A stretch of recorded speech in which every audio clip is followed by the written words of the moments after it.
back then, I mean, that was a business.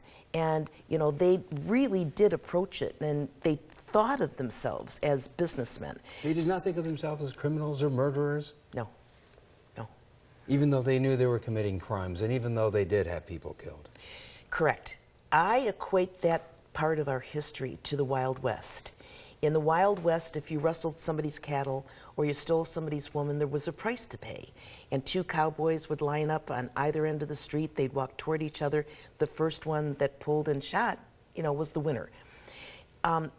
Back in Prohibition, nobody wanted Prohibition. Everybody wanted alcohol. And in order to get it to the people in the city, the lawyers were involved, the politicians were involved, the police were all involved in allowing people to get this alcohol into the speakeasies so people can buy it and have fun. So if somebody broke their word inside of the outfit, you couldn't call up the police and say, you know, he did this to me, come and arrest him. That just didn't happen.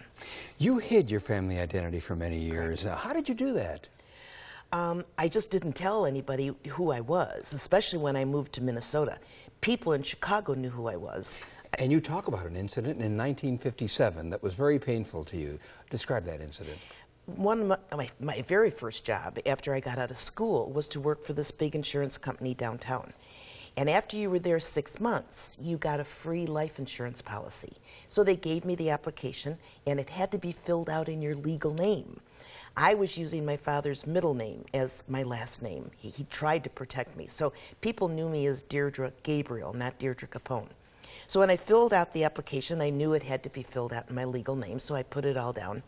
And about 3 weeks later, my boss called me into in his office, sat me down and said, "What is your name?" And I knew something bad was about to happen. And I said, "Deirdre Gabriel." And he said, "No, what is your real name?" And I said, "Deirdre Capone."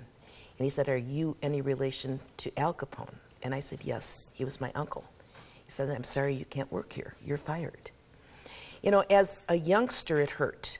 When I look back... You described going into making your way to the women's room and just sobbing. Sobbing.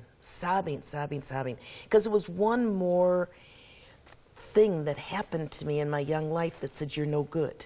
You're no good. Even though you acknowledge that the insurance company probably didn't want to be thought of, if we have a Capone working for us, that means we're mobbed up, that means Correct. The mob is behind us. Well, that was 1958. That's when the outfit was starting to launder money, and they would get into car dealerships, restaurants, and insurance companies.